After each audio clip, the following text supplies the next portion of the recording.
Voces y Saberes. Un podcast que aborda temas sobre educación y comunicación. Voces y saberes, ven a escuchar. Ideas que vuelan, vamos a explorar. Hilos que se tejen, vamos a aprender. El eco del mundo lo vas a entender. Hola a todos y todas, bienvenidos a un episodio más de Voces y Saberes, el espacio donde dialogamos sobre educación, comunicación y sociedad. Nuestro programa sigue siendo eco, y es que no solo hemos escuchado las experiencias de amigas y compañeras, también hemos levantado la voz de quienes día con día trabajan, reflexionan y promueven un mundo mejor. Hoy hablaremos sobre el papel de las mujeres en las carreras STEM. ¿Qué es STEM? Ciencia, tecnología, ingeniería y matemáticas. En un mundo cada vez más digital y tecnológico, las mujeres representan solo un porcentaje reducido en estas áreas, a pesar de los avances de inclusión y equidad. Es por ello que nos preguntamos qué barreras se enfrentan, qué aportes han hecho y cómo podemos motivar a nuestras niñas y jóvenes a seguir este camino. Para nosotros es importante desarrollar este tema, por eso hemos invitado a Nayeli Melina Reyes Mendoza. Bienvenida, Nayeli. Hola David, ¿qué tal? Mucho gusto, muy agradecida con la invitación a participar en este podcast que he estado siguiendo desde su temporada número 1. Excelente. Para poder iniciar me gustaría presentar un poco de tu trayectoria con la finalidad de que nuestros oyentes o las personas que escuchan este podcast y nos ven por YouTube puedan conocer un poco de ti. Nayeli es doctor en Ciencias Sociales por la Universidad Autónoma de Yucatán, integrante del Sistema Nacional de Investigadoras e Investigadores del Consejo Mexicano de Investigación Educativa, pertenece a la Red Interuniversitaria Euroamericana de Investigación sobre Competencias Mediáticas y de la Asociación Mexicana de Estudios del Caribe. Por más de una década ha sido una pieza clave en la formación de nuevas generaciones a nivel de pregrado y posgrado. Su cátedra se ha centrado en áreas fundamentales como la metodología de la investigación, la formación docente y la evaluación de programas y proyectos socioeducativos, impartidos en reconocidas instituciones de educación superior, tanto públicas como privadas. Como investigadora, ha desarrollado dos líneas de estudio principales: la educación intercultural crítica y las redes de colaboración para la formación ciudadana y cultura de paz. Su trabajo académico no solo refleja en la docencia, sino también en una robusta producción científica, que incluye capítulos de libros, artículos de investigaciones, en revistas especializadas a nivel nacional e internacional. En la actualidad, forma parte de grupos de investigación como el de Educación, Investigación y Comunicación para la Cultura de Paz en las escuelas, denominado como EDICUPAZ, y la Red Interculturalidad y Pedagogía Crítica, en colaboración con reconocidos investigadores nacionales e internacionales.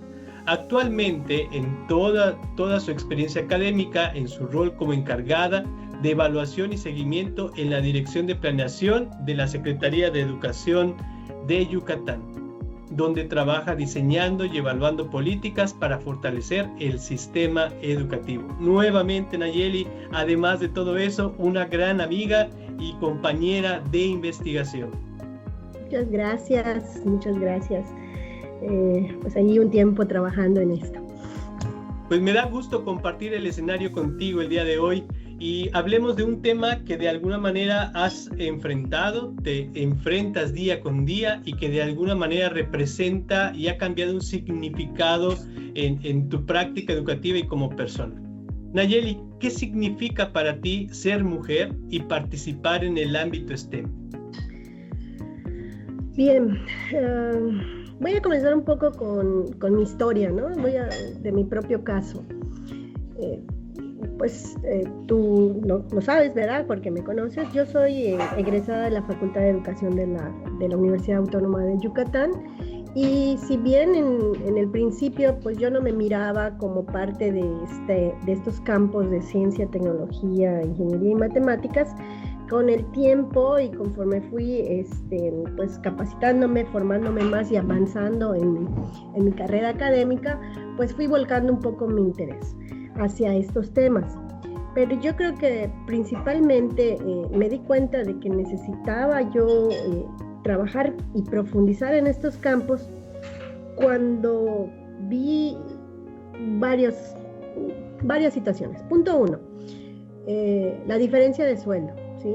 La diferencia de sueldo entre una persona que se encuentra en el área de ciencias sociales y humanidades, por ejemplo, y independientemente del género, es en algunos casos o en promedio menor que quienes se dedican a las áreas STEM. Y si ahora hacemos la diferencia por género, también vemos que las brechas entre el salario de hombres y mujeres son mucho más amplias. ¿Sí? Entonces, ¿esto a qué nos lleva? A darnos cuenta de que existen desigualdades e inequidades de las cuales pues mucho no se hablaba hace 20 años y que afortunadamente al día de hoy ya se están abordando. Y el punto número 2 que también mueve mucho mi interés sobre el tema de mujeres en STEM es el hecho de haber sido mamá de 2 niñas, 2 mujeres.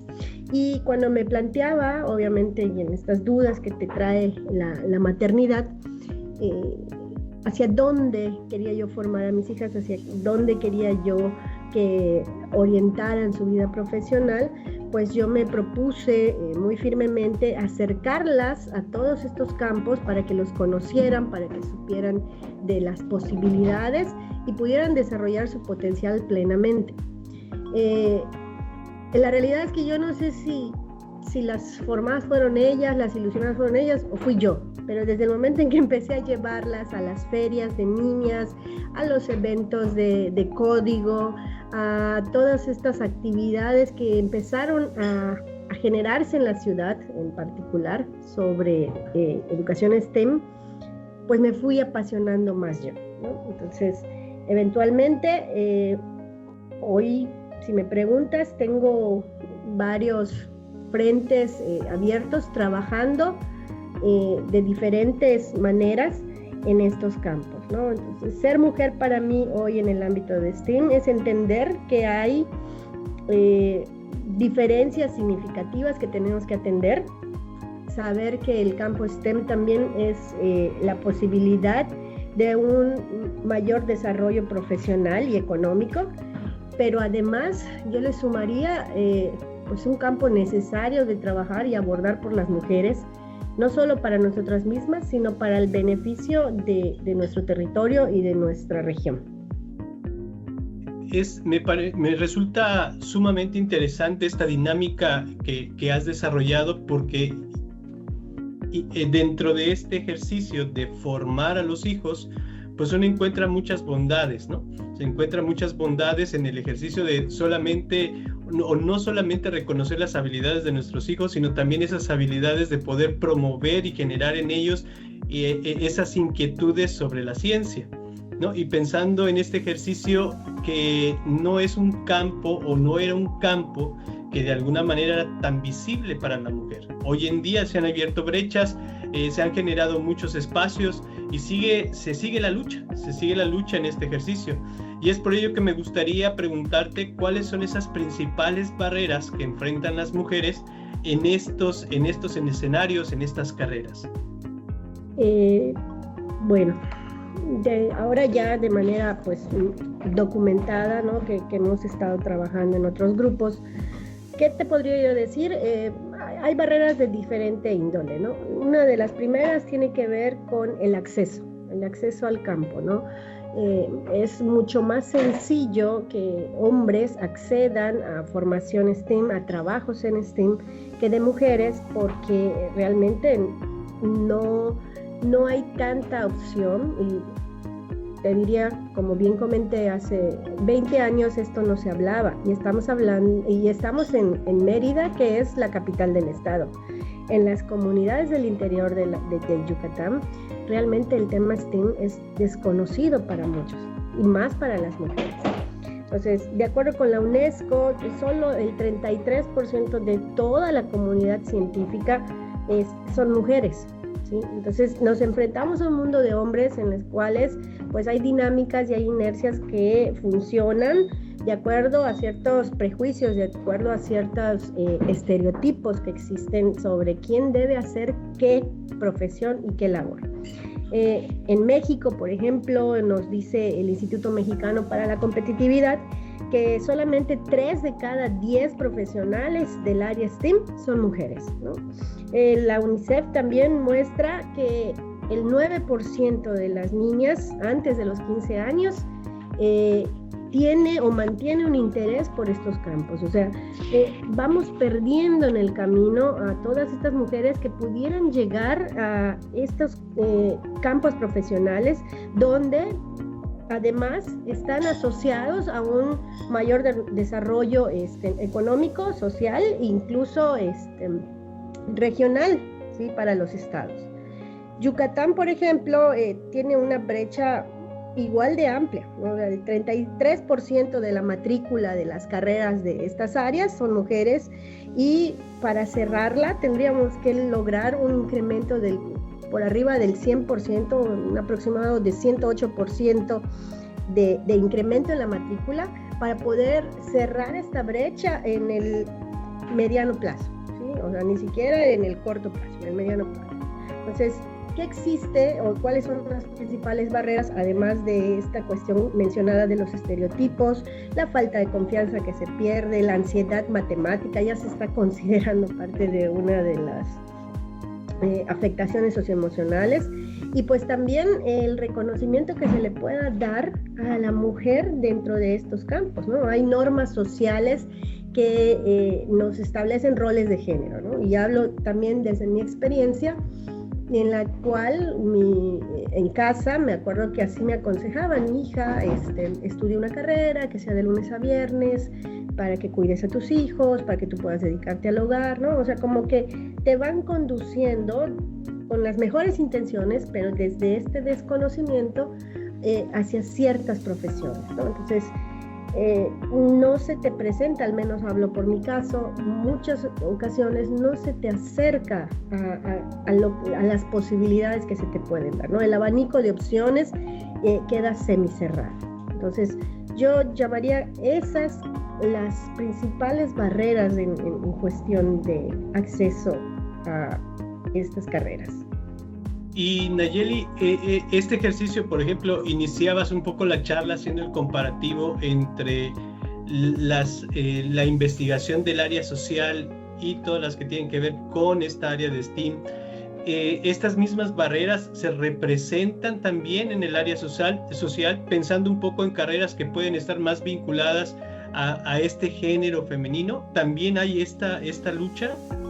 Bueno, se sabe también, y está igual documentado, que son más los hombres que tienen acceso a opciones formativas, opciones educativas, ¿no? Entonces, ciertas comunidades, las comunidades rurales, las comunidades del interior del estado, muchas niñas y adolescentes únicamente llegan a tener la educación primaria, si bien les va, ¿no? Entonces, un ejemplo de esto, siempre en el Instituto, el índice de competitividad nos ubica al Estado en el lugar 30 de 32 en cuanto a rezago educativo, ¿no?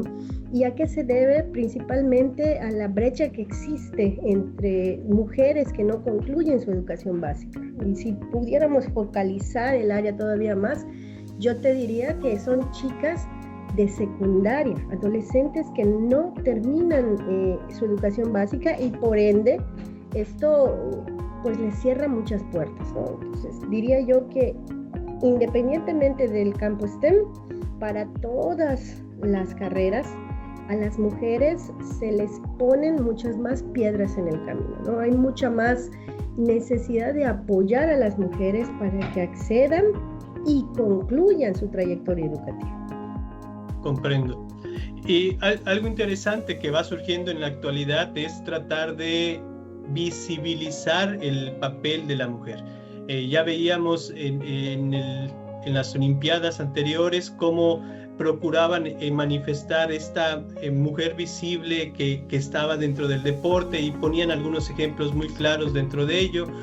se va documentando cada vez más en cuestión de la ciencia, por ejemplo, el ir reconociendo el lugar que eran de las mujeres científicas, las mujeres filósofas, entre cierto tipo de situaciones, inclusive aquellas que aun cuando estaban dentro del ejercicio de la literatura, empezaban a tener un renombre, pero no eran consideradas como tal. Y no eran reconocidas porque esto implicaba para el ser humano, o más bien para el varón, una competencia, ¿no? Por ejemplo, en Latinoamérica, Sor Juana Inés de la Cruz para muchos es considerada como la Descartes de Latinoamérica. Sin embargo, era un poco conflictivo poder enunciarla así por todo lo que podía implicar para lo que representaba Descartes y para lo que representaba el hombre como tal, ¿no? Pero me gustaría preguntarte cómo influye en este ejercicio la falta de modelos femeninos en la decisión de estudiar carreras científicas o tecnológicas. Voy a recuperar lo que mencioné de cómo me lo comentaban a mí, ¿no? De casa, ¿no? Yo volteaba a ver y pues mis vecinos, en mi comunidad, en mi familia, pues eran muy pocas las mujeres que primero, en primera instancia, llegaban a la universidad, ¿no? Y en segundo, que eligiesen una carrera de estos campos. Y si volteo a ver dentro de mi familia, fueron mis primas que iban después de mí, quienes optan por una carrera de esta naturaleza, ¿no? Y bueno, también asociado a este ejemplo que daba de cómo te van criando, pues no hay que olvidar que las mujeres históricamente no solamente han sido discriminadas, sino también han sido vulneradas, ¿no? Y vulneradas porque en muchos casos, y esto no distingue a nivel económico, la carga o la tarea doméstica y de cuidados sigue recayendo en las mujeres, sigue siendo una responsabilidad asociada a las mujeres que afortunadamente está cambiando, pero no en todos los ámbitos, ¿no? Entonces eso todavía dificulta más que las mujeres puedan orientarse o inclinarse o generar una vocación hacia estas carreras que además se visibilizan como demandantes, como de mayor esfuerzo, como de mayor exigencia, ¿no? Entonces, sí, es un tema la falta de modelos, ¿sí? El que tú puedas voltear y ver, ella es ingeniera, ella es química, ella es una científica social, ¿sí? Por ejemplo, yo hasta hace muy poco tiempo empecé a utilizar el término científica social, ¿no? Y con todo y que tengo esta preparación, yo seguía mirando como científicos aquellos que estaban en las áreas STEM, y en el caso de ciencias sociales y humanidades, pues parecía que incluso entre carreras mismas había niveles, ¿no? Entonces, empezar a utilizar el término yo soy científica social es también validar mi profesión, mi labor académica, ¿no? Y si a mí, que me cuesta tanto trabajo decirlo después de varios años de formación, no me cuesta también imaginar cómo las niñas, sin estos modelos, sin estos referentes, sin la posibilidad de mirarse y espejearse, por llamarlo de alguna manera, van a poder imaginar que es posible lo que ellas quieren, ¿no? Y entonces esto lo dicen mucho en las charlas de vocaciones, ¿no? Que tiene que ver con lo que no se ve, no se imagina, ¿sí? Entonces sí son necesarios los modelos. Si no se imagina, no se elige, ¿sí? Si yo no creo que es posible, yo no lo voy a elegir.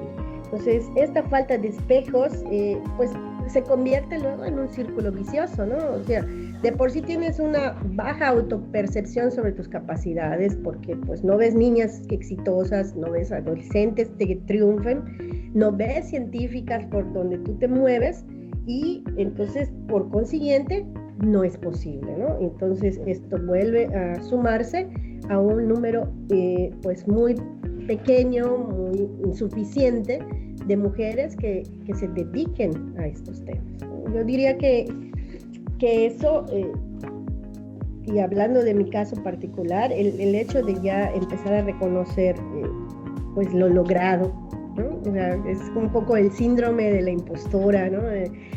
Soy mi peor enemiga. Sigo al día de hoy, y lo he tenido que trabajar bastante en dejar de lado las dudas, ¿no? y en reconocer mi valor en el trabajo académico y también en la cuestión científica. Eso diría yo. Me agrada mucho la idea que refieres, por ejemplo, de ir considerando como este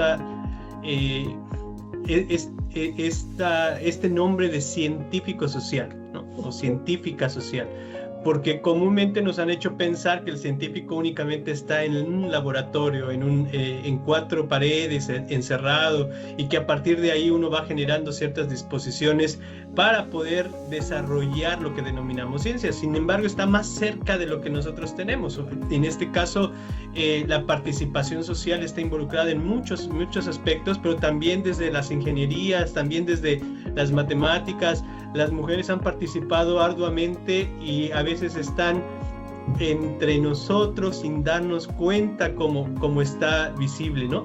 Pero me gustaría, por ejemplo, desde esta experiencia personal, como ya lo hemos estado desarrollando a lo largo de este episodio, nos compartieras un poco los logros que tú percibes de cómo estas carreras han desarrollado. Ya hablabas un poco del significado, pero estos logros, ¿cómo le han dado mayor importancia a la participación femenina? O si en algún momento has reconocido a alguien que está cerca de ti y dices, este ha sido mi modelo y a partir de ahí me he impulsado para desarrollar algo o guiar mi práctica social, investigación o inclusive personal. Cuéntanos un poco. Bueno, yo trabajé 6 años, casi 7 años en la Universidad Tecnológica Metropolitana en el área de vinculación. Entonces, cuando tú llegas a esta institución, cuando llegué a la institución, pues me di cuenta que como las carreras, por la naturaleza de la misma institución, pues están orientadas a ciencia y tecnología, más a tecnología que a ciencia, más a ingeniería desde luego. Tuve que empezar a trabajar desde una perspectiva de multidisciplinariedad, pero además de interdisciplinariedad, ¿no? A mí me correspondía desarrollar los estudios de factibilidad y pertinencia para la apertura de nuevos programas educativos. Esto me obligaba a documentarme sobre estos programas, ¿no? Sobre cuáles eran las necesidades de la región, cuáles eran las vocaciones productivas. Entonces, hablo desde que me toca conocer de domótica, de cuando antes no existía la domótica. Acá te hablo de hace unos casi 15 años.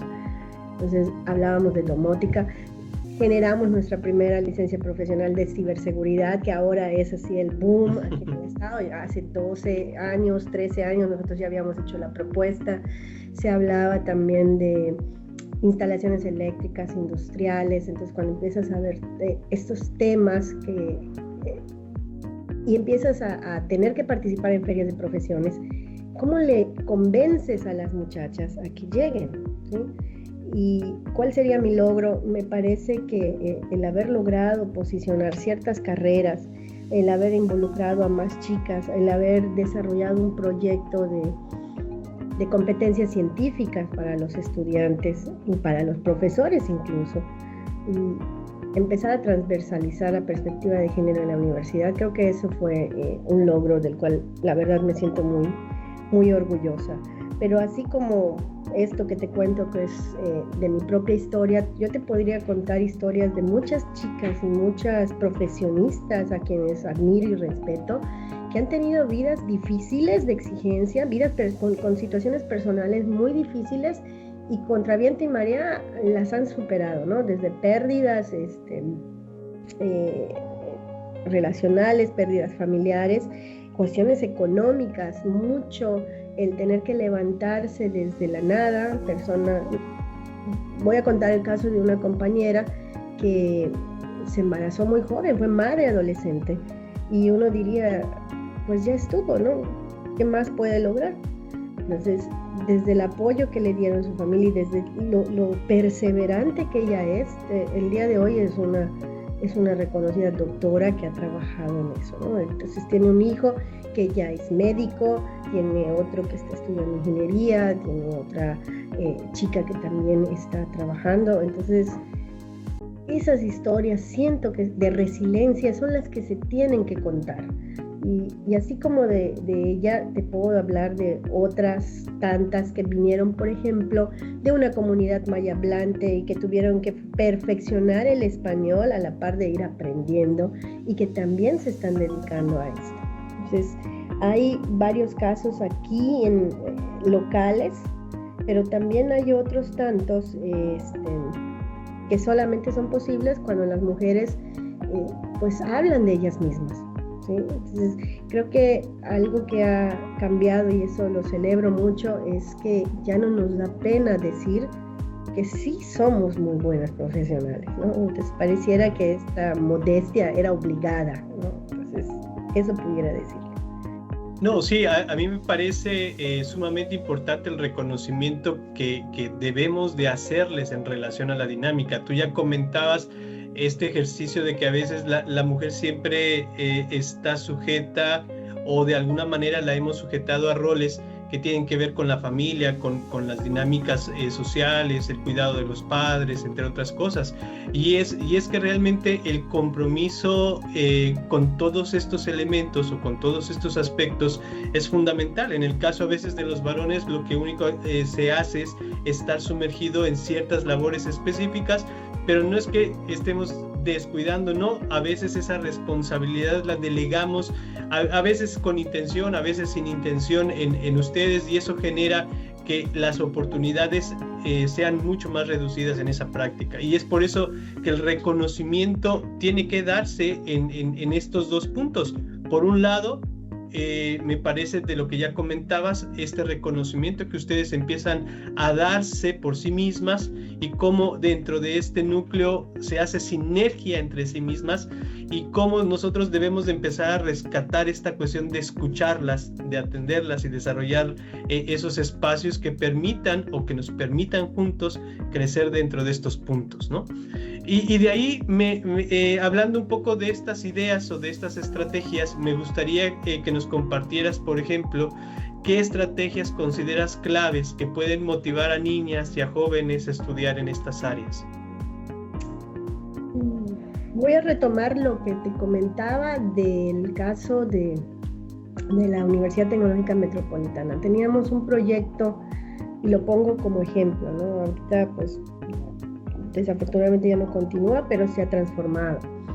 Pero teníamos un proyecto donde chicas que estudiaban la carrera dentro de estos experimentos que llevábamos para captar matrícula, y más para ciertas carreras. A veces, por ejemplo, en el área de TIC teníamos 3 mujeres por salón. Entonces teníamos campañas con perspectiva de género, por ejemplo, campañas de captación de matrícula con perspectiva de género. Y una de las estrategias que utilizábamos era llevarnos a esas 3 estudiantes, y ellas nos acompañaban a las charlas, y vamos a visitar a las secundarias y vamos a visitar a las preparatorias cercanas, ¿sí? Entonces invitábamos como parte de, pues, un poco de retribución social, a que participaran en el proyecto. Les dábamos apoyo, les dábamos seguimiento, pero nos dimos cuenta que algo que funcionaba mejor que a que yo fuera, ¿sí?, o personal de la institución fuera, la docente o la gente de vinculación, era el hablar de iguales, desde iguales, ¿no? Entonces, cuando las chicas, sobre todo las de primer año, iban con nosotros, pues la edad era casi la misma que la de secundaria, que la de preparatoria. Entonces hablaban en un idioma que era comprensible, tenían motivaciones que eran mucho más sencillas de compartir, había mucha más confianza para hacer preguntas, ¿no? No lo sentían tan acartonado como a lo mejor nos seguían viendo como docentes. Entonces yo creo que esa estrategia es muy buena, ¿no? Entonces, motivar a que más jóvenes que están ya en las carreras, jóvenes universitarias, participen en programas de mentorías, participen en programas y proyectos de vocaciones científicas, y ya se está impulsando. O sea, ¿qué te diría yo? Hay buenas prácticas en el Estado que se tendrían que conocer o difundir más para que se compartan y se repliquen. Ejemplo, el CICI, que por cierto tiene más allá del 40% de sus investigadoras son las que lideran proyectos, eso es un caso notable.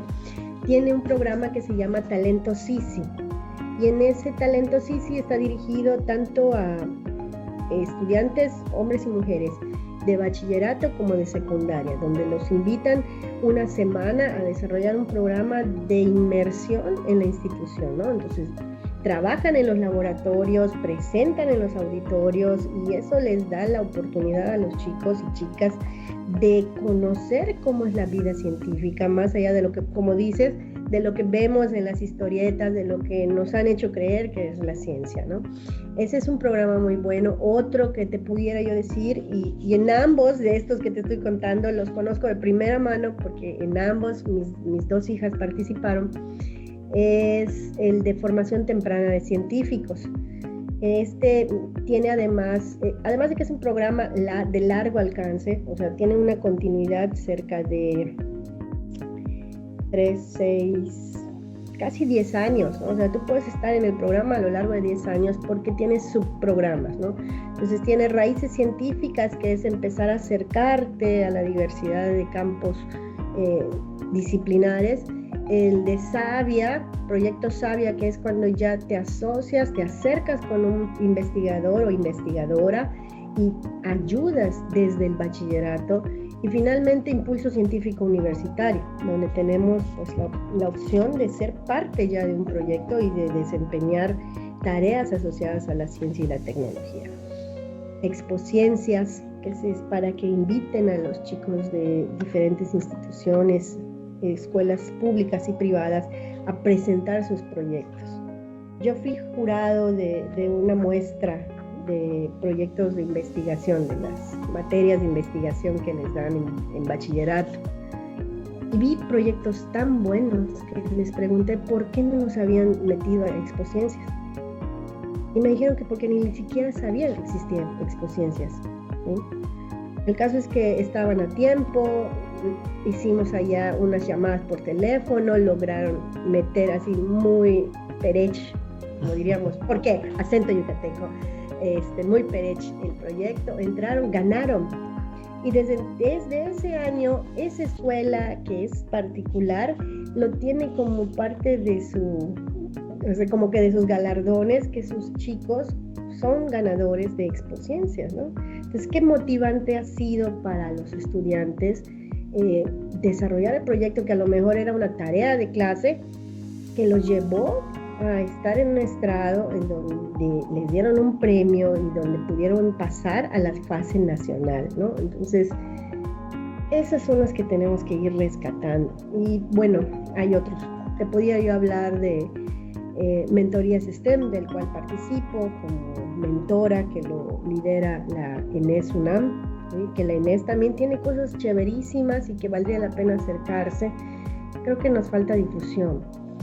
Está también el de, bueno, nosotros mismos en un proyecto junto con una colega estamos ahorita desarrollando un programa de formación docente que se llama Ciencia desde nuestras raíces, que es educación científica con enfoque intercultural crítico, ¿sí? En donde convergen no solamente los conocimientos científicos tradicionales, sino también los saberes, ¿sí? De la región, de nuestras comunidades, y que ahí vamos a encontrar un poco de sincretismo en todo lo que existe. Claro. Y bueno, te podría yo hablar de más, pero creo que esas son las principales que te puedo ir comentando, ¿no? Hay Impulso STEM, Futuras STEM, Maker Women's STEM. Ha sido creo que algo que sí quiero decir es que lo interesante de todas estas iniciativas es que las han creado mujeres, las lideran mujeres y las promueven mujeres. O sea, muchos programas de mentorías, las mujeres voluntariamente, gratuitamente, damos tiempo, damos espacio, damos acompañamiento a estudiantes de secundaria y de bachillerato, porque creo que todas hemos comprendido la necesidad de que entre todas fortalezcamos este camino. Y eso siento yo que ha sido también el reconocernos como juntas lo podemos lograr. Evidentemente, yo creo que esto ha impulsado mucho un Yucatán mucho más equitativo dentro de ciertas fuerzas y áreas que se van teniendo. Sin embargo, por ejemplo, esto que vas comentando posibilita los ejercicios de cómo el gobierno, cómo instituciones particulares u organismos de investigación están desarrollando. Y me preguntaría yo, por ejemplo, ¿qué rol juega la universidad dentro de este impulso para fomentar la inclusión? Siempre hemos pensado que la educación suele ser mucho más reactiva que proactiva. En ese ejercicio, ¿cómo tú percibes a la universidad? Creo que tiene tareas pendientes, ¿sí? ¿Qué diría yo? Tenemos que trabajar más profundamente en los procesos de formación docente, trabajarlos con perspectiva de género. Muchos profesores que llevan mucho tiempo como docentes universitarios, pues no están tan familiarizados con los temas de perspectiva de género, y luego existe esta brecha generacional entre los estudiantes, las estudiantes y sus docentes, que hace que la comunicación no fluya tan fácilmente, ¿no? Entonces ese encuentro, ese diálogo donde ambos crecemos, aprendemos y nos acompañamos, se vuelve más difícil.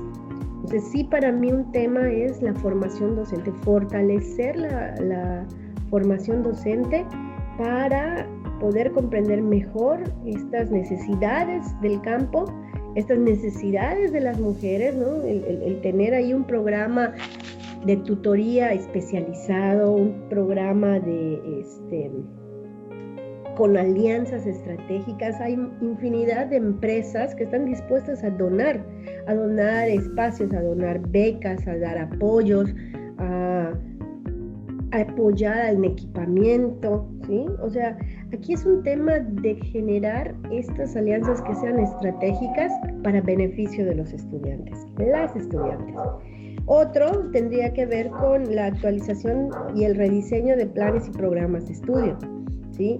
Que esté a la par, algo que ahí sí lo tengo que reconocer del subsistema de universidades tecnológicas y politécnicas. Tienen una gran ventaja sobre las universidades estatales, y es que ellos pueden hacer su actualización y el rediseño, e incluso están obligadas como instituciones a hacerlo en un tiempo muy corto.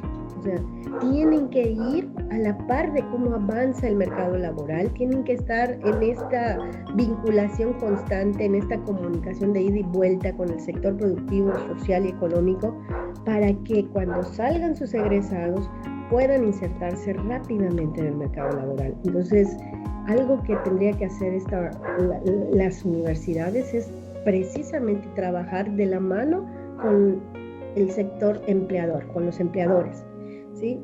Y también sensibilizarlos, porque tristemente en el campo STEM solo el 12% de los empleadores son mujeres.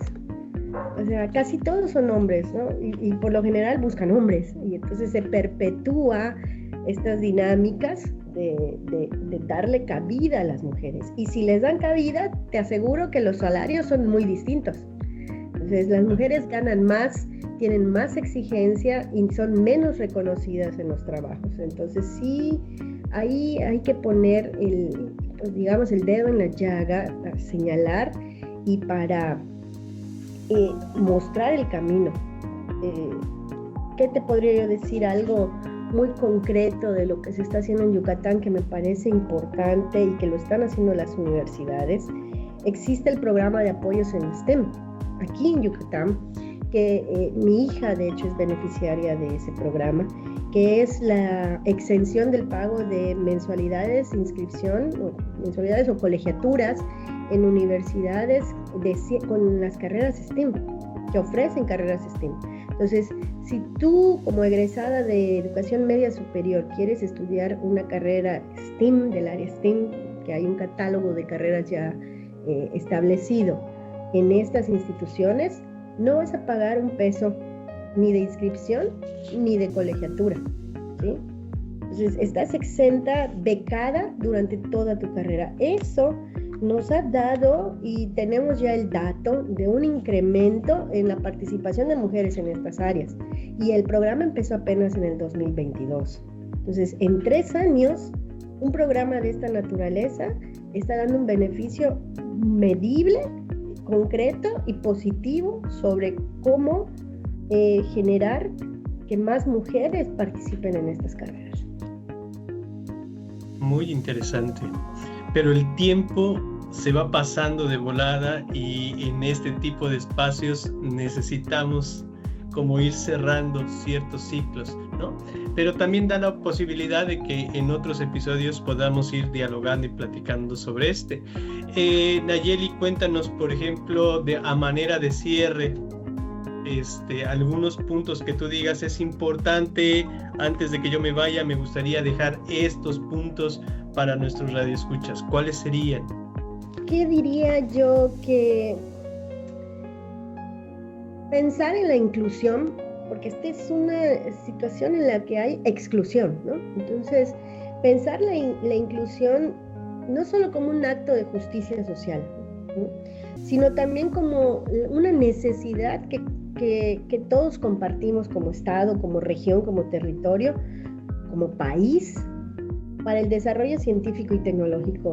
A todos nos beneficia que más mujeres estén en estos campos, que haya más mujeres llegando a la universidad, aportando sus puntos de vista, dando ideas, generando diferentes productos y procesos, porque tenemos un potencial enorme que no ha sido aprovechado para ello.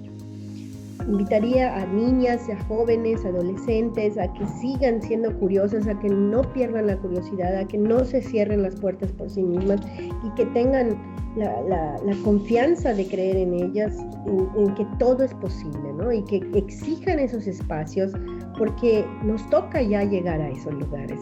Entonces sí podemos y sí lo logramos. Y me gustaría cerrar, que a lo mejor no quiero darle tanto el tinte político, pero a mí sí me hace feliz, independientemente de la cuestión partidista, a mí sí me hace feliz que por fin en nuestro país tengamos una mujer científica presidenta. Y eso creo que es el mejor espejo que le podemos dar a nuestras infancias y juventudes.